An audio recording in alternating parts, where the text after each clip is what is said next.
We just came out of Christmas and New Year's. So as Dad said earlier, maybe it was a positive time for you guys. Maybe it was a super intense time. Maybe it was lonely. Who knows? But most of us would have encountered something called conflict. Being with family or friends that maybe we don't see all the time, or maybe we do see all the time and we don't agree with, and everyone's together and all of a sudden we're like, I don't know what to do. We encounter conflict. But not me, of course, because my family's perfect and we get along always and we agree on everything. What a joke. But yeah, actually, within this time, my family, we're great. We get along most of the time. But, we're a family. We have our little arguments. That's normal. But what actually I started thinking about was actually only a few weeks before Christmas, a good friend of mine, her mum passed away. She's about my age, my friend. Her mum passed away. And so Christmas was a really, really difficult time for her. This was her first Christmas without her mum. And I remember saying to my mum, hey, I know that we have our disagreements and stuff, but I'm thinking of my friend right now and thinking that she would do anything to have another argument with her mum. And I'm saying, it sounds really silly, but sometimes we've got to look at the bigger picture. So a little while ago, I was talking to Dad about what I might talk about today, and we were talking about conflict, and I said something I thought is quite profound, as I often do. A joke, by the way. I'm not not that stupid. So I said, I don't think we're in community if we're not in conflict. And I thought about this a little bit more, and it kind of makes sense to me because if I didn't care about my family, or if I didn't care about something, I probably wouldn't bother to kind of sort out the niggly bits. If you're in a friendship group that is super lighthearted, you're not really going to fight about stuff so much because you're only on this shallow surface kind of level. So when you care about something and when you love the people that you're in community with, conflict is inescapable and it is inevitable. So today we're going to talk about conflict, but in particular, I want to draw attention to this kind of phenomenon that I'm seeing growing more and more and more, which is the good vibes only kind of thing. Have you guys seen any t-shirts or mugs or Instagram kind of posts that are like good vibes only? I'm here seeing some nods. Yeah, I'll show you what I mean. Good vibes only. Like, we've all seen that, but today I'm going to be talking about kind of escaping that myth of good vibes only, because we all know that that doesn't really exist in the real world. Good vibes, we're going to have bad vibes. It's just inescapable. This mentality says that conflict is bad. It's automatically assumed to be a negative thing, and we all know that this is unhealthy. It's an Instagram mentality that leads people to compare their normal, mundane, conflict-ridden lives with the highlight reel of so many other people. No one in the world has a life conflict-free with good vibes only. And if it looks like they do, it's fake. I'm telling you, it is fake. So this year, we are going to have conflict, and we probably already have. Whether big or small. And to abide by this notion that if we just walk around with this anti-bad vibes shield that we'll be fine, it's a lie. So when we abide by the good vibes only policy, we ultimately let ourselves down and we let the people we care about down, because people go unchallenged and people go unnoticed. And people might assume that if they encounter conflict that there's something wrong with them, and that's just not true. Personally, I'm good friends with conflict. I think it is a good and natural thing. And my parents will tell you that I will probably argue. I'll just argue for the sake of arguing. I will argue until I don't even agree with myself. I'm just like, someone will say the sky's blue. I'll be like, well, debatable. It's just the way I am. But I've also learned that it's my way of kind of seeking connection in a way. I want people to meet that kind of forcefulness and be like, hey, no, you're wrong. I want people to poke holes in my arguments, because that's where I see we're kind of connecting. It's weird. Some of you might get it if you're like if you have a similar mentality, but most people don't really understand. They're like, why would you want conflict? But I love stirring the pot, and I love being challenged, and I see conflict done well, and I don't always do it well. Dad's like, I don't always do it well, but when it is done well, it is a powerful teacher. And as we know, there are places that we look to for wisdom and guidance on this issue, and I think one of the best ones would be Facebook comments and Twitter threads. And here, there's a quote that said, the key to enlightenment is arguing on Facebook. Go forth, my children.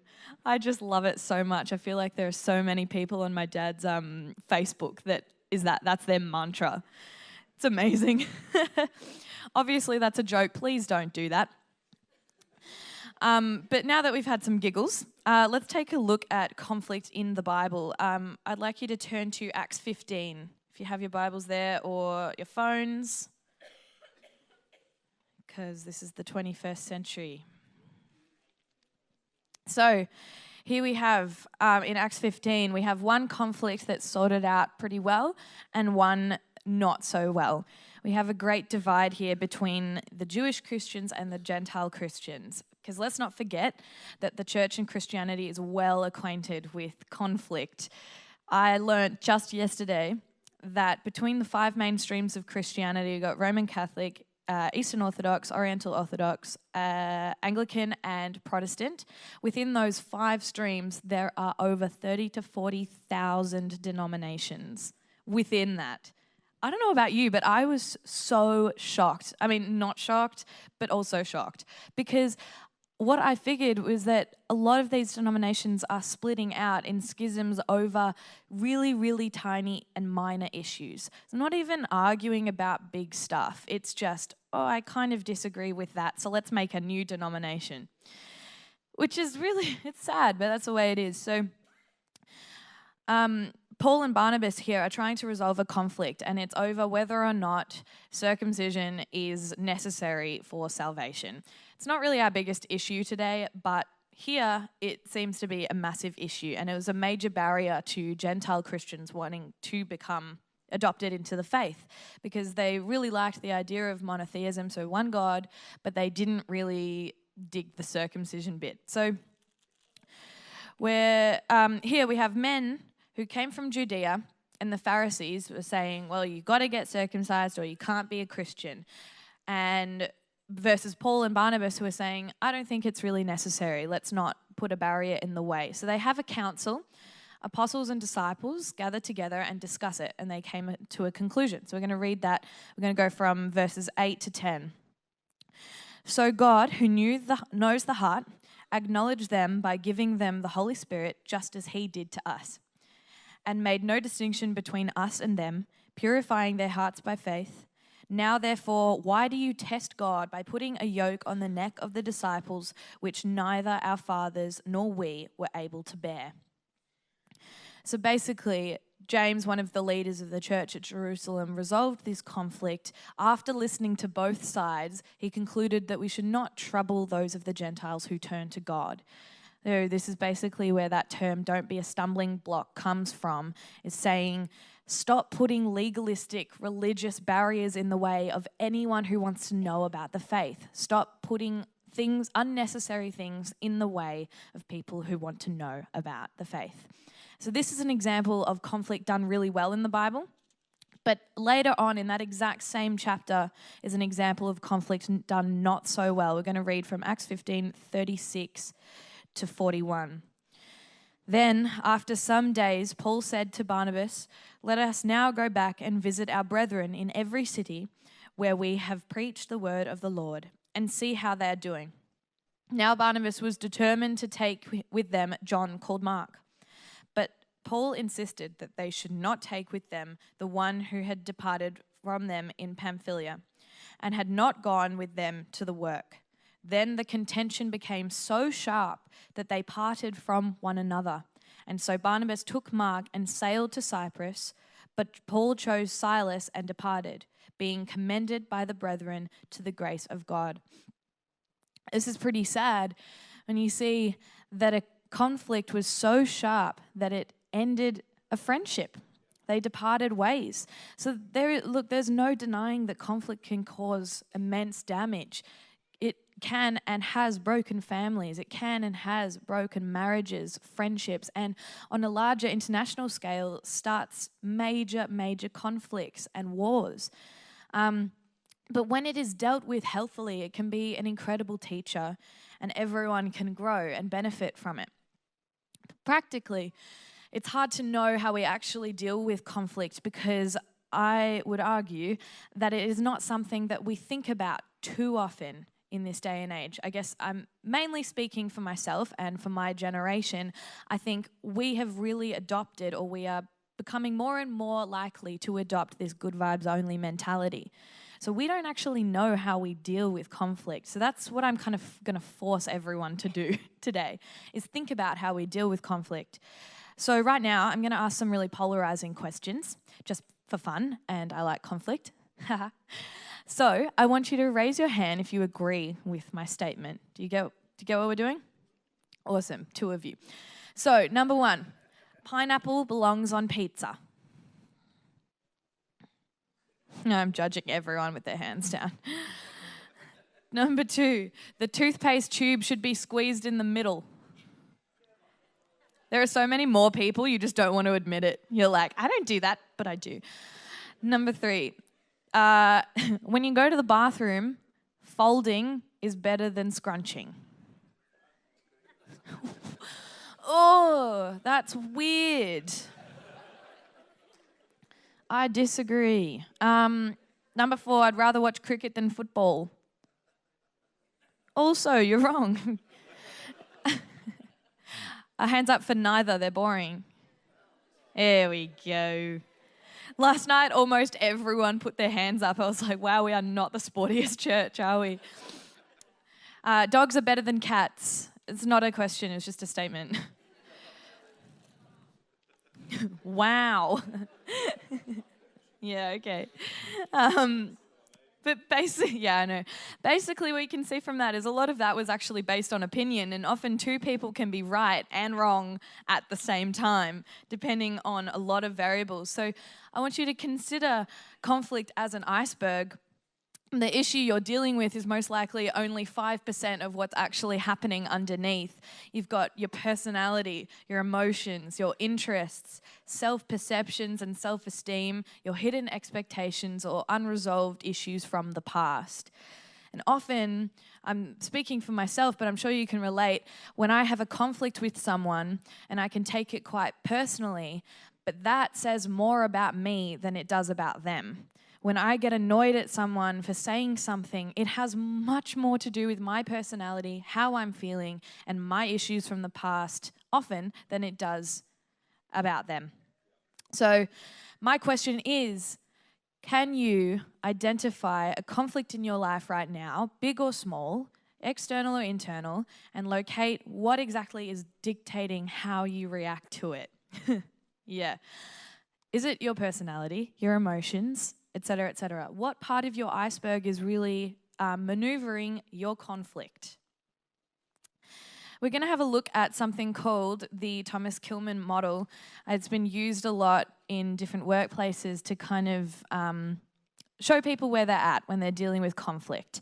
And ideally, we want to be compromising or we want to be collaborating, because collaborating, you've got high agency and high cooperation. But most people start, at least when they're growing, in competing, avoiding, or accommodating. You might be able to locate yourself right now, but we're going to go through each one of these and kind of help you to see which one you are. And I thought I would note as a disclaimer that you can be a different one for almost any conflict that you're in. In a workplace, you might be a serial avoider, but in your family, you might be a serial competitor.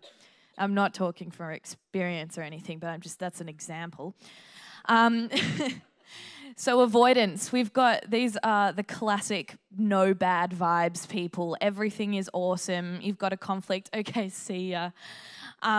Being nice is more important than sorting out a conflict. These are classic elephant in the room people. You can have an argument, or you both know you have a problem with each other, but you'll go out to dinner and, there's just this massive issue and they're like, hi, how are you? And they're completely ignoring whatever has happened. If you want a poster boy for avoidance, I would look at Jonah in the Bible. He's like, oh, you want me to go to Nineveh? Okay, see ya. Like, classic. Sometimes this is due to fear and anxiety, but sometimes, millennials, this is due to laziness. Some things are just not important enough to deal with, and it's just too hard. So, are you an avoider? If so, why are you avoiding conflict? And how can you grow your ability to be assertive and cooperate? And what potential benefits can you see from doing both of these things? I have another caveat though for this one.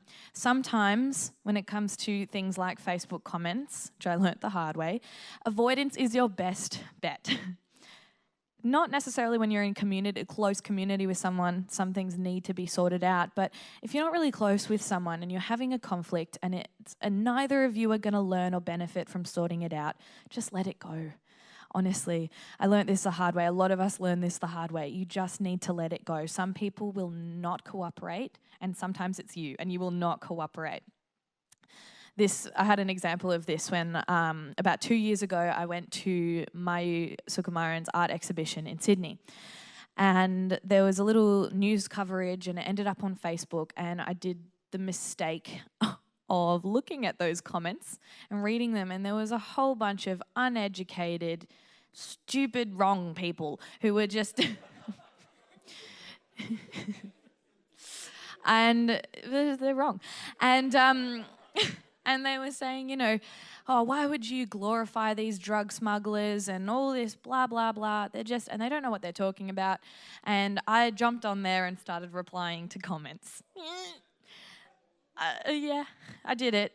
And, oh man, it was about 3 o'clock in the morning and I was crying in my bedroom. I threw my phone across my room. I was so angry. It did nothing. No one on the other end of my Facebook comments was taking anything I said seriously.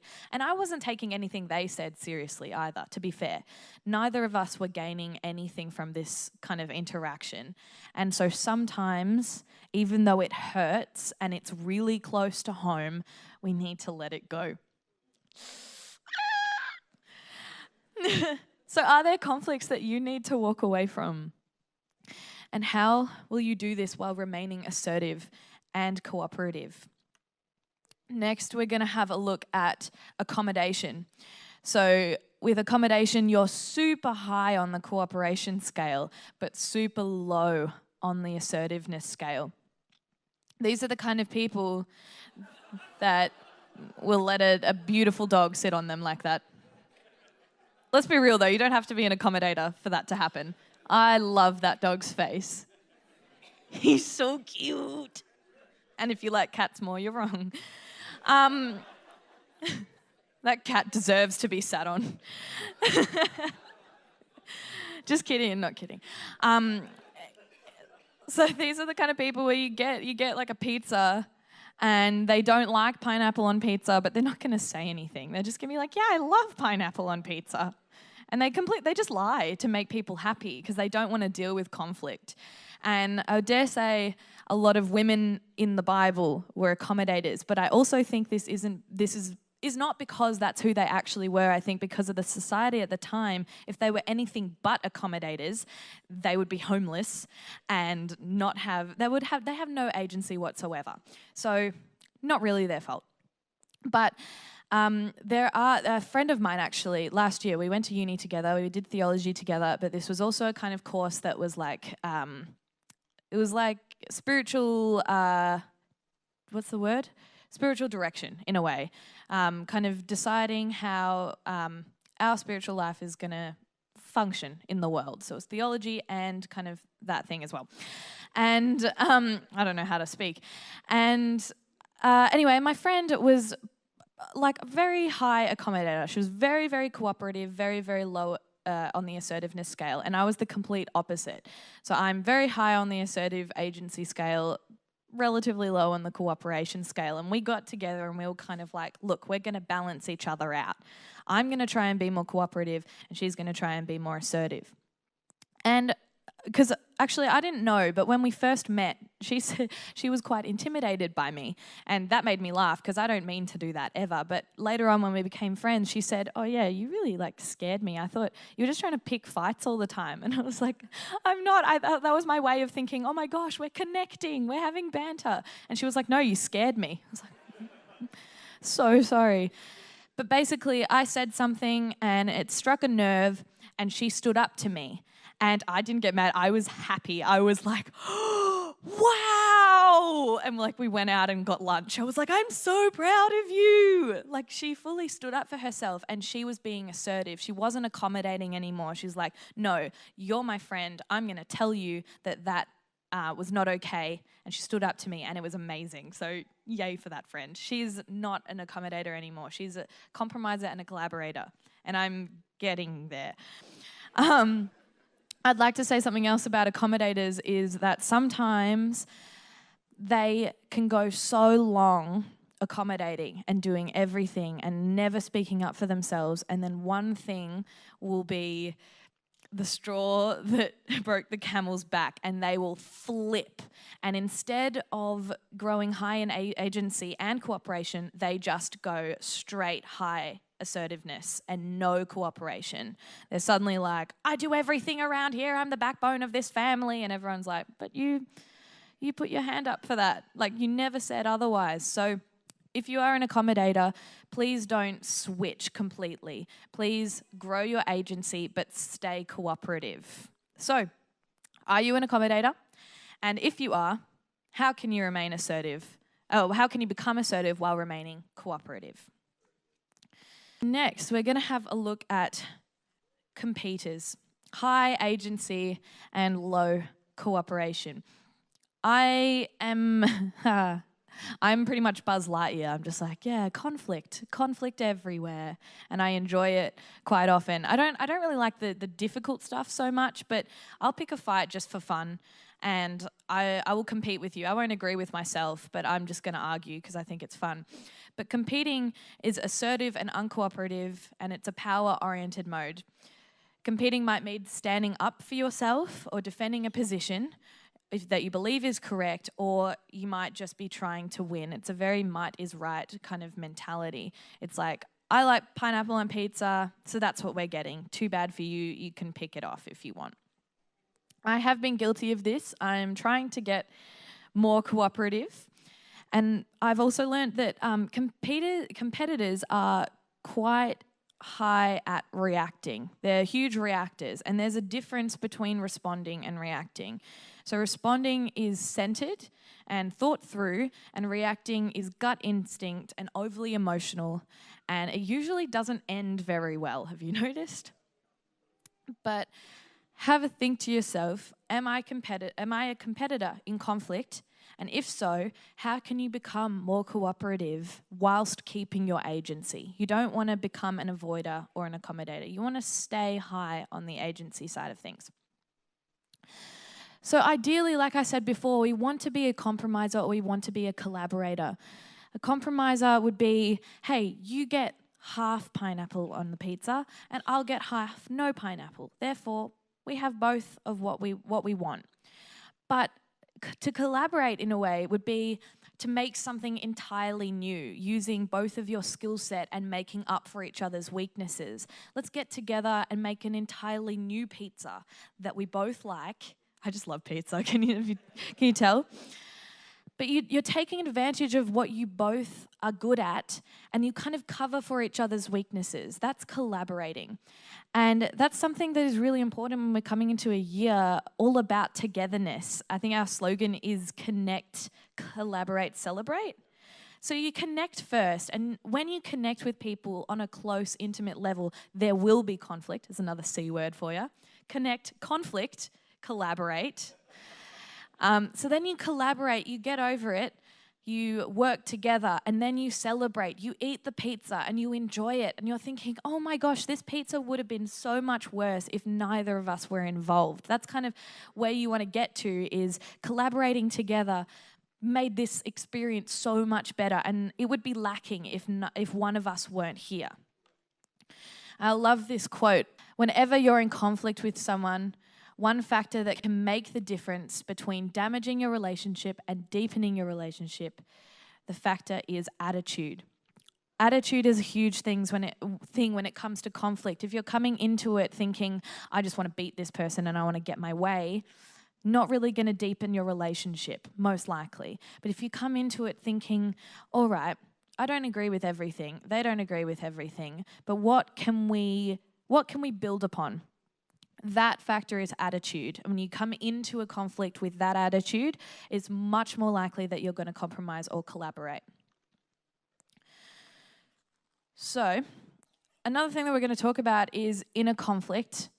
Some of the biggest conflict that we'll face in our lives is inner conflict. It can be brought onto ourselves by ourselves, not others. And I think a good thing for you to read or look up on with regards to the Bible would be Judas. I can't think of the amount of inner conflict that this guy would have gone through, essentially betraying your best friend that would lead to his execution. Like, I don't know about you, but that is almost the highest level of inner conflict that I could think of. But inner conflict can look like doing one thing and saying another. In other words, cognitive dissonance, when you kind of believe in something, but it also doesn't make sense to you cognitively.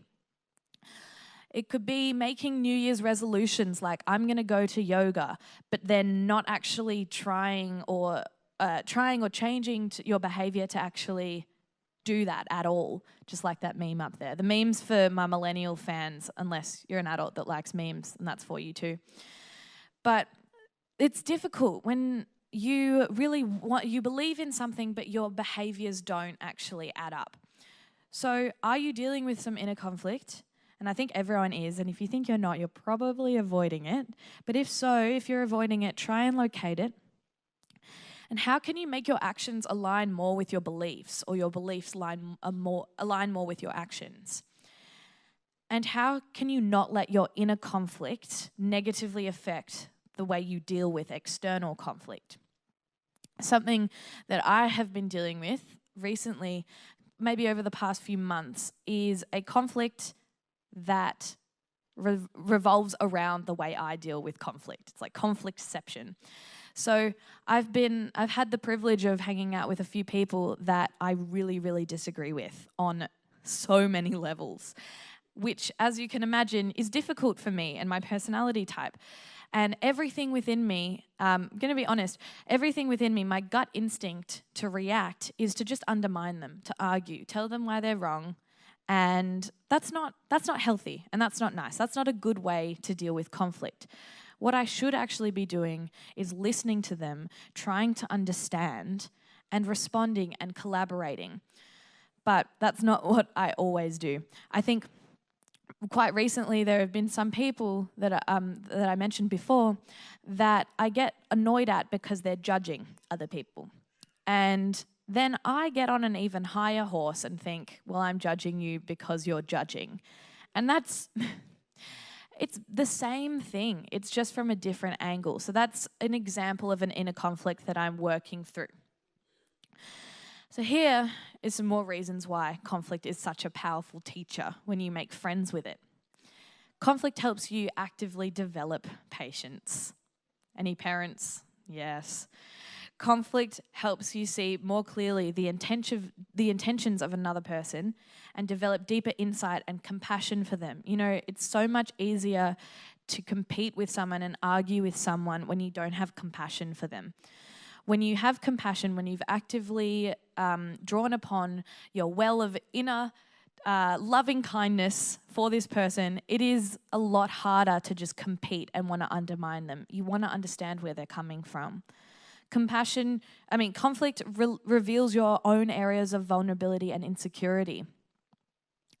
Conflict shines a light on your shadow tendencies. This is what I was talking about earlier. My shadow tendency, my gut instinct would be tell them why they're wrong and help them to change or help them to more agree with me. And that's not what God actually really wants for me to do and deal with conflict. Conflict can point out where you're genuinely wrong. This never happens to me because I'm always right. Joke. Conflict is a way to test your emotional and spiritual maturity. So hopefully I've convinced you that conflict is not all bad. And I have a challenge for you if you should so accept. After the service or this week, at some point, I would like you to argue with someone.